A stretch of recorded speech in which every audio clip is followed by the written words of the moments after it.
L'impact, il a été double en fait. Il a été tout d'abord en matière organisationnelle. En matière organisationnelle, nous avons été confrontés à un double impact en fait, à la fois lié au confinement et donc à un nombre de collaborateurs présents sur site plus restreint que d'habitude.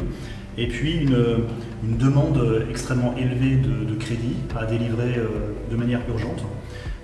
Et donc nous avons géré cet épisode assez inédit en redéployant des effectifs venant de beaucoup de directions transverses, de manière à créer une task force d'à peu près 25 personnes qui nous a permis de délivrer du crédit de manière urgente et de manière réactive vis-à-vis de nos clients, ce qui nous a permis aussi au passage de délivrer le premier PGE du Grand Est à peine 48 heures après le lancement du dispositif par le gouvernement.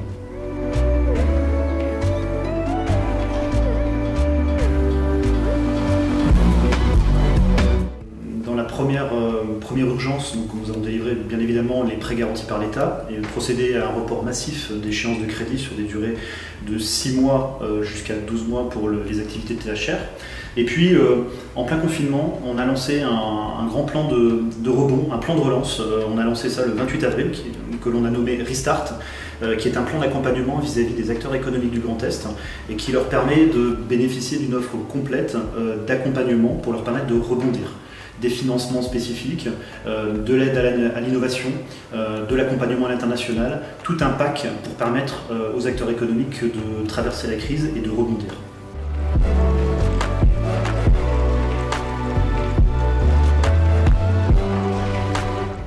Dans un contexte où effectivement bon nombre de collaborateurs étaient en télétravail, donc pas forcément présents sur site, cela nous a amené à accélérer le déploiement d'outils tels que Microsoft Teams, d'outils de visioconférence, de réunions à distance, de manière à ce que chaque collaborateur puisse avoir une information en temps réel dans une activité qui évolue énormément, avec une visibilité qui est assez faible, et de manière à pouvoir avancer de manière coordonnée et collaborative.